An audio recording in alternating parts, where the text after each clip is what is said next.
भाववाढ ही एक देशातील महत्त्वपूर्ण समस्या आहे. देशातील जनतेला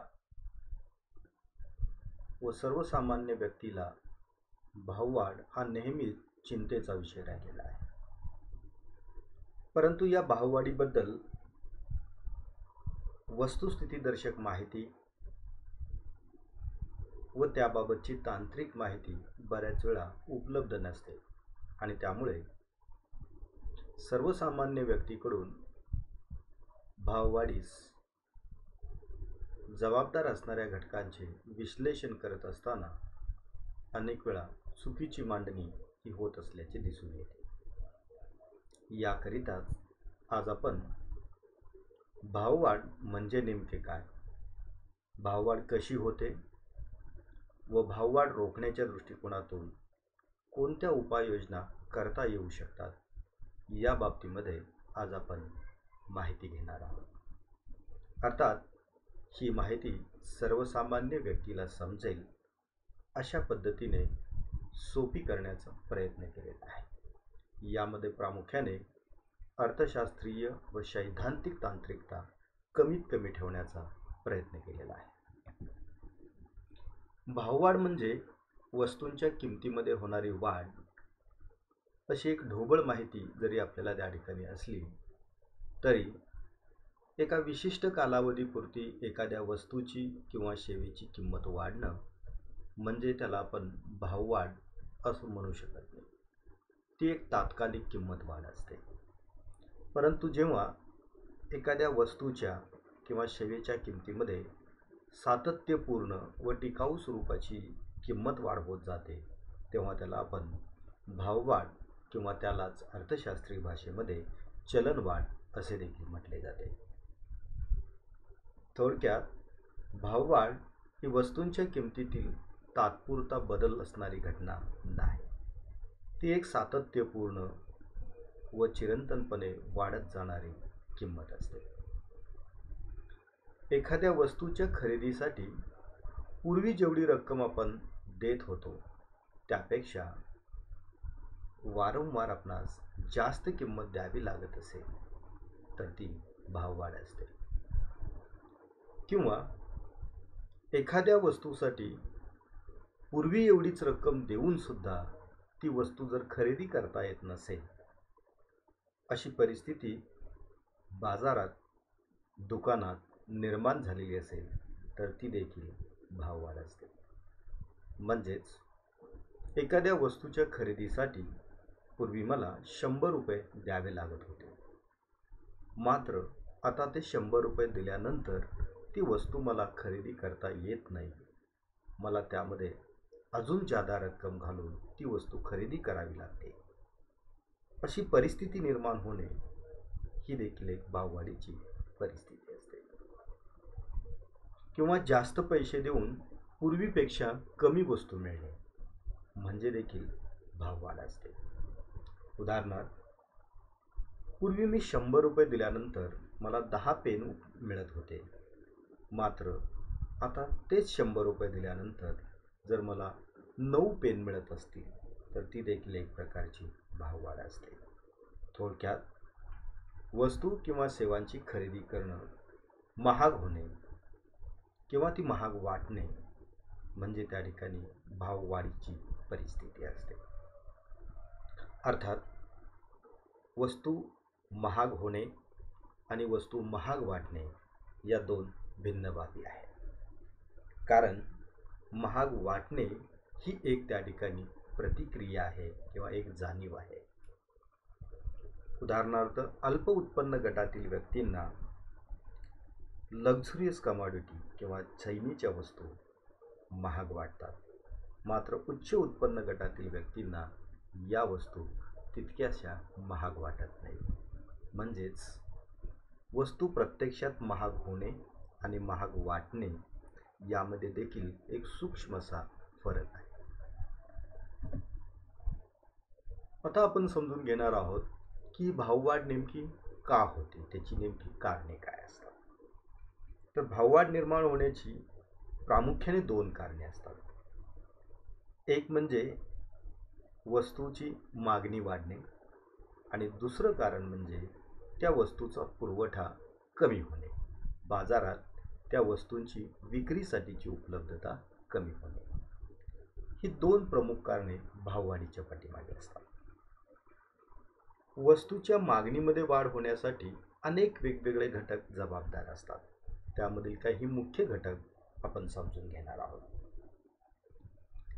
जेव्हा लोकांच्या उत्पन्नात वाढ होते तेव्हा लोकांना अधिक वस्तू खरेदी कराव्याशा वाटतात आणि ते बाजारात अधिक वस्तूंची किंवा सेवांची मागणी करतात, की ज्यामुळे त्या संबंधित वस्तूची बाजारपेठेतील खरेदीसाठीची मागणी ही वाढत जाते. किंवा वस्तूंची आवश्यकता वाढत गेल्यामुळे देखील वस्तूंची मागणी ही वाढू लागते. एखादी वस्तू यापूर्वी मला आवश्यक वाटत नव्हती, मात्र ती वस्तू आता मला आवश्यक वाटू लागली, तर आपण ती वस्तू खरेदी करण्यासाठी आपली मागणी बाजारात, दुकानात नोंदवत असतो, की ज्यामुळे वस्तूंच्या मागणीमध्ये वाढ होत जाते. तिसरी बाब म्हणजे जे नागरिक आहेत त्यांना मिळणाऱ्या उत्पन्नातील बदलामुळे त्यांच्या उपभोग प्रवृत्तीमध्ये वाढ झाल्यामुळे देखील वस्तू आणि सेवांची मागणी ही वाढू शकते. उदाहरणार्थ, मला मिळालेल्या 100 रुपयामधील मी 20 रुपयांची बचत करतो आणि 80 रुपये गरजा भागवण्यासाठी खर्च करतो. या स्थितीत उपभोग प्रवृत्ती ही 80% आहे. मात्र जेव्हा मी त्या ठिकाणी बचत ही फक्त 10 रुपयांची करेन आणि 90 रुपये खर्च करेन, तेव्हा माझी उपभोग प्रवृत्ती वाढलेली असते. अशी उपभोग प्रवृत्ती वाढल्यामुळे त्या वाढीव खर्चातून वाढीव वस्तू व सेवांची मागणी बाजारात निर्माण होते, की ज्यामुळे वस्तूंच्या मागणीत वाढ होते. चौथी बाब म्हणजे ज्या वस्तूंच्या बाबत आपण विचार करत आहोत त्या वस्तूंच्या भविष्यात किमती वाढण्याचे काही संकेत मिळालेले असल्यास त्या वस्तूची बाजारातील मागणी वाढते. उदाहरणार्थ, छत्री पावसाळ्यात महाग होणार असा संकेत मिळाला की पावसाळ्यापूर्वीच आपण छत्र्यांची मागणी वाढवतो किंवा बाजारातून त्या खरेदी करतो. असेच अन्नधान्य व इतर उपभोग्य वस्तूंच्या बाबत देखील घडत असते. जेव्हा एखाद्या वस्तूची भविष्यात किंमत अधिक वाढणार आहे असे समजते, तेव्हा वर्तमान काळातच त्या वस्तूची मागणी अधिक वाढते. कधीकधी या उलट देखील घडण्याची शक्यता असते. भविष्यात जर त्या वस्तूच्या किमती कमी होण्याचे संकेत मिळाले तर आपण त्या वस्तू आत्ता खरेदी करण्याऐवजी भविष्यात जेव्हा किमती कमी होतील तेव्हा खरेदी करण्याचा निर्णय घेतो. त्यामुळे वर्तमान काळातील त्या वस्तूची मागणी ही कमी होत असते. पाचवा आणि अत्यंत महत्त्वाचा घटक म्हणजेच लोकसंख्या वाढल्यामुळे. वाढत्या लोकसंख्येमुळे त्यांच्या गरजा भागवण्यासाठी मोठ्या प्रमाणात वस्तू आणि सेवांची गरज असते आणि त्या गरजेपोटी विविध प्रकारच्या वस्तू आणि सेवांची मागणी मोठ्या प्रमाणात वाढते. तर ही झाली वस्तूंची मागणी वाढण्यापाठीमागची महत्त्वाची कारणे. तर दुसरं कारण भाववाढीचं जे आहे ते म्हणजे वस्तूंचा पुरवठा कमी होणे. तर वस्तूंचा पुरवठा कमी होण्यामुळे देखील वस्तूंची भाववाढ होत असते. तर हा वस्तूंचा पुरवठा कमी होण्यापाठीमागे अनेक कारणे आहेत. एक, वस्तूंचे उत्पादन घटल्यामुळे किंवा कमी झाल्यामुळे, किंवा देशात उत्पादित झालेल्या वस्तूंची परदेशात निर्यात झाल्यामुळे देशात विक्रीसाठी उपलब्ध असणाऱ्या वस्तूंचा पुरवठा हा कमी होतो. तिसरी महत्त्वाची बाब म्हणजे वस्तूंचे उत्पादन पुरेसं झालेलं आहे, मात्र व्यापाऱ्यांनी त्या वस्तूंची सट्टेबाजी केलेली आहे आणि खूप कमी वस्तू बाजारात विक्रीसाठी आणलेल्या आहेत, की ज्यामुळे एक कृत्रिम टंचाई निर्माण झालेली असते. याचा परिणाम म्हणून देखील भाववाढ होण्याची शक्यता असते.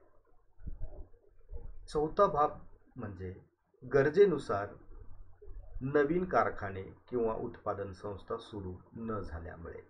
उदाहरणार्थ, लोकसंख्येमध्ये वाढ होत जात असल्यास वस्तूंची मागणी वाढत जाते. त्यानुसार नवनवीन कारखाने किंवा उत्पादन संस्था सुरू होणे आवश्यक असते. त्याचबरोबर अस्तित्वातील कारखाने बंद पडल्यामुळे किंवा उत्पादन संस्था बंद पडल्यामुळे देखील बाजारातील वस्तूंचा पुरवठा हा कमी होत असतो. त्याचबरोबर वस्तूचे उत्पादन करण्यासाठी आवश्यक असणारा जो कच्चा माल आहे, त्या कच्च्या मालाची कमतरता निर्माण झाली, मनुष्यबळाची कमतरता निर्माण झाली, भांडवलाची कमतरता निर्माण झाली, तरी देखील वस्तूच्या उत्पादन कार्यामध्ये अडथळे निर्माण होतात व वस्तूंचे उत्पादन हे घटते. आणि जेव्हा वस्तूंची मागणी जास्त आणि वस्तूंचा पुरवठा कमी असतो, तेव्हा भाववाढ किंवा किंमत वाढ घडून येत असते. आता आपण पाहणार आहोत की भाववाढ नेमकी कशी होते. यामध्ये आपण प्रामुख्याने दोन वेगवेगळी उदाहरणे घेत आहोत. पहिल्या उदाहरणामध्ये सर्वसाधारण किंमत दर्शवण्यात आलेली आहे. या उदाहरणामध्ये पेनची खरेदी करणारे 3 ग्राहक आहेत व प्रत्येकास एक पेन खरेदी करण्याची इच्छा आहे. आणि बाजारात देखील विक्रीसाठी 3 पेन उपलब्ध आहेत. या पेनचा उत्पादन खर्च व विक्री किंमत 10 रुपये इतकी आहे. म्हणजेच वस्तूचा पुरवठा हा 3 इतका आहे, तर वस्तूंची मागणी देखील 3 इतकीच आहे. या दोन्हीमध्ये समतोल असल्यामुळे या वस्तूची विक्री किंमत व ग्राहकांनी दिलेली किंमत ही 10 रुपये इतकीच आहे. या परिस्थितीत या वस्तूची किंमत वाढीव करून वाढीव किमतीला त्याची विक्री करता येणे शक्य नाही. मात्र दुसऱ्या उदाहरणामध्ये लोकसंख्या वाढ झाल्यास पेन खरेदी करणाऱ्या ग्राहकांची संख्या 3 वरून 5 इतकी झालेली आहे. मात्र पेनच्या उत्पादनाची नगसंख्या ही 3 इतकीच आहे. या परिस्थितीत खरेदी करणारे 5 व उपलब्ध पेनची नगसंख्या 3 अशी परिस्थिती असल्यामुळे जरी या पेनचा उत्पादन खर्च 10 रुपये इतका असला तरी विक्रेता या पेनची वाढती मागणी विचारात घेऊन विक्री किंमत 15 रुपये इतकी लावतो आहे. आणि ग्राहक देखील ती किंमत देण्यास तयार होत आहेत. याचे सर्वात महत्त्वाचे कारण म्हणजे उपलब्ध पेन 3 आहेत आणि खरेदीदार 5 आहेत. या 5 खरेदीदारांच्या मध्ये हे 3 पेन खरेदी करण्याची स्पर्धा होते व जो त्या ठिकाणी जास्त किंमत देण्यास तयार होईल त्यास त्या पेनची विक्री केली जात असते. परिणामी त्या वस्तूंच्या किमतीत वाढ होते. ही एक भाववाढ असते. दुसरं उदाहरण म्हणजे जेव्हा खरेदीदार किंवा ग्राहकांच्या उत्पन्नात वाढ होते व त्यांच्या उपभोग प्रवृत्तीत वाढ होते, तेव्हा देखील भाववाढ घडून येते. पूर्वी या तिन्ही ग्राहकांची पेन खरेदी करण्याची क्षमता प्रत्येकी 1 एवढी होती. मात्र आता या उपभोक्त्यांच्या या ग्राहकांच्या उत्पन्नात वाढ झाल्यामुळे पहिला आणि तिसरा ग्राहक 2-2 पेन खरेदी करू इच्छित आहे. परिणामी या तिघांची एकूण पेनची मागणी 5 इतकी आहे. मात्र बाजारात 3च पेन उपलब्ध असल्यामुळे विक्रेता या ग्राहकांना अतिरिक्त किमतीने या पेनांची विक्री करतो आहे.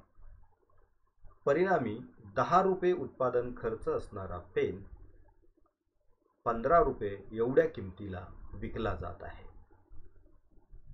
उत्पन्नात आणि ग्राहकांच्या उपभोग प्रवृत्तीत वाढ झाल्यामुळे झालेली ही भाववाढ आहे. चौथं उदाहरण म्हणजे पुरवठ्यात घट आणि त्यामुळे होणारी भाववाढ. ग्राहकांची संख्या 3 इतकीच आहे आणि प्रत्येकास एक एक पेन हवा आहे. मात्र पूर्वी एकूण 3 पेनचं उत्पादन होत होतं.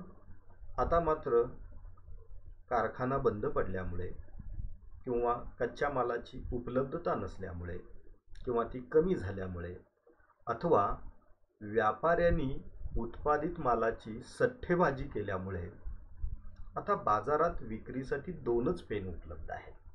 मात्र मागणी करणाऱ्यांची संख्या 3 इतकी आहे. ही एक कृत्रिम किंमत वाढ असते किंवा जाणीवपूर्वक निर्माण केलेली भाववाढ असते. कारण प्रत्यक्षात 3 पेनांचं उत्पादन झालेलं असलं तरी व्यापाऱ्यांनी सट्टेबाजी करून 2च पेन विक्रीसाठी उपलब्ध आहेत असा आभास निर्माण केलेला आहे आणि त्यामुळे ही किंमत 10 रुपयावरून 15 रुपये इतकी वाढलेली दिसून येते. पुढच्या उदाहरणामध्ये आपण पाहणार आहोत की देशातील उत्पादित झालेल्या विविध वस्तूंची निर्यात वाढली तर त्याचा देशांतर्गत भाववाढीवरती होणारा नेमका परिणाम काय असतो. पहिल्या उदाहरणामध्ये आपण पाहत आहोत की वस्तूंची मागणी आणि पुरवठा या दोन्ही गोष्टी समान आहेत. म्हणजे 3 ग्राहक आहेत आणि 3 पेन उपलब्ध आहेत. या परिस्थितीमध्ये भाववाढ दिसत नाही. मात्र दुसऱ्या उदाहरणामध्ये आपल्याला दिसेल की जे 3 पेन उत्पादित झालेले होते त्यामधील एक पेन हा एक्सपोर्ट केला गेला, म्हणजे परदेशात त्याची विक्री केली गेली, निर्यात केली गेली, की ज्यामुळे देशांतर्गत बाजारात विक्रीसाठी 2च पेन आता उपलब्ध आहेत. मात्र खरेदीदार 3 आहेत. या परिस्थितीमध्ये आपणास या पेनला 10 रुपयाच्या ऐवजी 15 रुपये इतकी किंमत मोजावी लागते. ही देखील एक प्रकारची निर्यात वाढीमुळे होणारी भाववाढ असते. आपण शेती उत्पादनाच्या बाबतीत बऱ्याच वेळा या गोष्टींचा अनुभव हा घेत असतो. उदाहरणार्थ देशात द्राक्षांचं उत्पादन असेल, फळांचं उत्पादन असेल किंवा त्या ठिकाणी इतर वेगवेगळ्या प्रकारच्या औद्योगिक मालांचं उत्पादन असेल की ते उत्पादन मोठ्या प्रमाणात होत असलं तरी देखील त्यामधील खूप सारा माल हा परदेशात निर्यात केला जातो आणि त्यामुळे देशांतर्गत बाजारपेठेत म्हणजे भारतातल्या जनतेसाठी विक्रीस उपलब्ध असणारा माल हा कमी राहतो. परिणामी बाजारपेठेत या वस्तूंची टंचाई दिसू लागते. मात्र खरेदीदारांची संख्या जास्त असते. अशा परिस्थितीत देखील की आपणास जास्त किंमत मोजून त्या वस्तूंची खरेदी करावी लागते. तर अशा प्रकारे देशातील अर्थव्यवस्थेमध्ये वेगवेगळ्या वस्तू आणि सेवांची भाववाढ ही घडून येत असते. जे एक लोकांची उपभोग प्रवृत्ती वाढल्यामुळे, त्यांच्या हातातील पैसा वाढल्यामुळे, 2 वस्तूंची मागणी वाढल्यामुळे आणि 3 वस्तूंचं उत्पादन कमी झाल्यामुळे अथवा विक्रीसाठी उपलब्ध असणाऱ्या वस्तूंची उपलब्धता कमी झाल्यामुळे या भाववाढीस चालना मिळत असते. तर ही भाववाढ नियंत्रणात आणायची असेल तर आपल्याला काय काय उपाययोजना करता येऊ शकतात.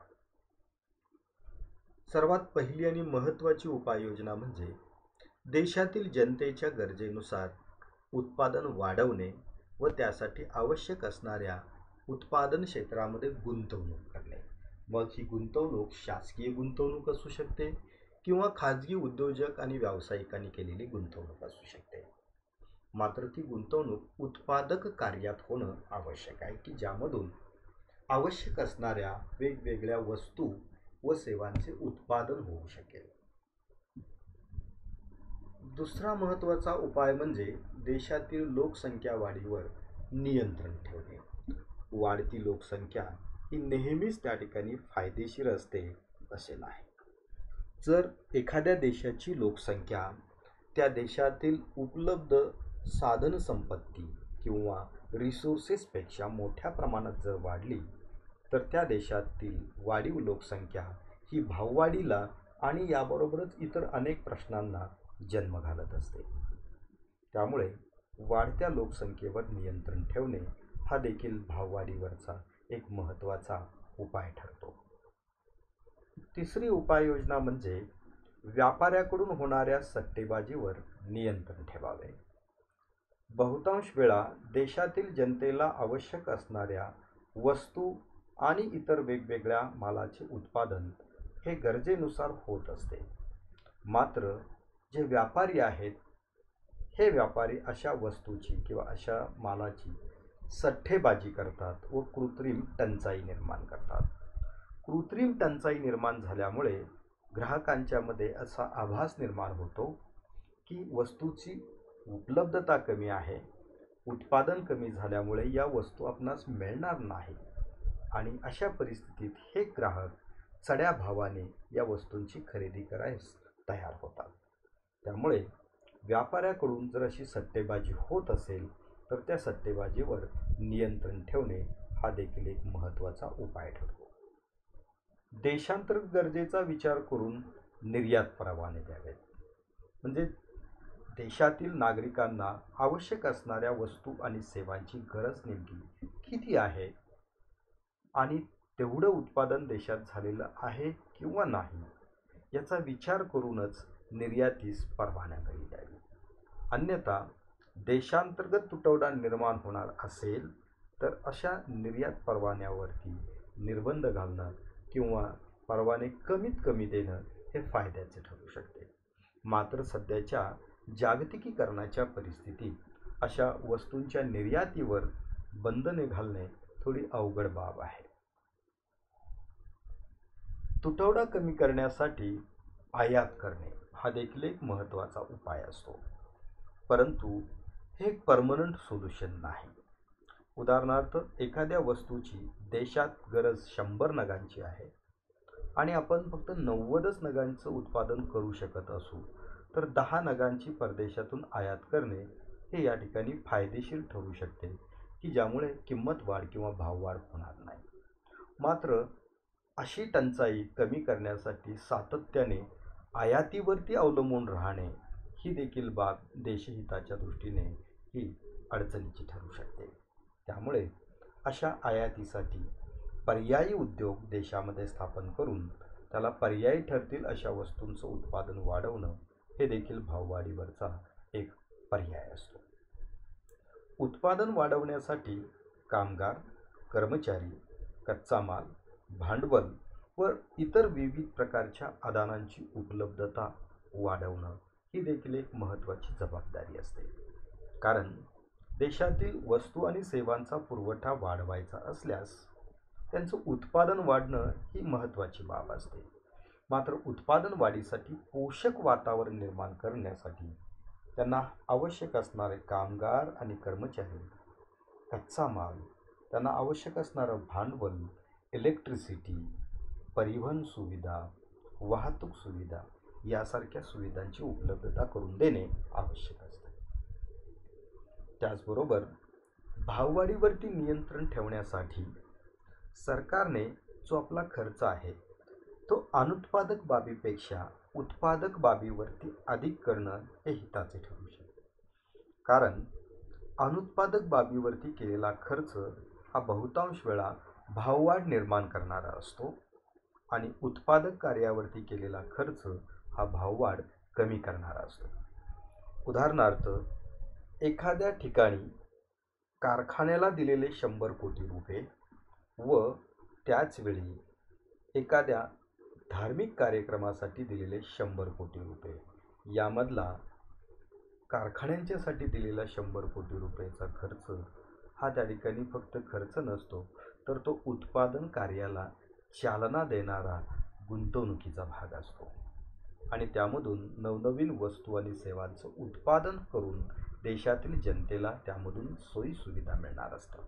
तर अशा प्रकारचा उत्पादक खर्च किंवा उत्पादक स्वरूपाची गुंतवणूक शासनाने केली तर देशातील चलनवाढ किंवा भाववाढ नियंत्रणात येण्यासाठी मदत होऊ शकते. आणखीन एक करता येण्यासारखा उपाय म्हणजे देशातील मध्यम व उच्च उत्पन्न गटातील लोकांची उपभोग प्रवृत्ती कमी करून बचत प्रवृत्ती वाढवण्यासाठी उपाययोजना कराव्यात. कारण या उत्पन्न गटातील लोकांची उपभोग प्रवृत्ती वाढली तर त्यांच्याकडून मोठ्या प्रमाणात वस्तू व सेवांची मागणी निर्माण होते. मात्र तेवढ्या प्रमाणात जर आपण वस्तू आणि सेवांची उपलब्धता करून देऊ शकत नसू, तेवढ्या प्रमाणात आपण उत्पादन करू शकत नसू, तर या ठिकाणी उपभोग प्रवृत्तीवर काही प्रमाणात नियंत्रण ठेवणं हे गरजेचं राहतं. अदरवाईज या उपभोग प्रवृत्तीमुळे, या वाढीव उपभोग प्रवृत्तीमुळे भाववाढ जलद गतीने होते व त्याचे सगळ्यात अधिक दुष्परिणाम हे अल्प उत्पन्न गटातील लोकांना सहन करावे लागतात. कारण त्यांचे उत्पन्न कमी, त्यांची खरेदी शक्ती कमी, मात्र त्यांना या वस्तू चढ्या भावाने खरेदी कराव्या लागतात.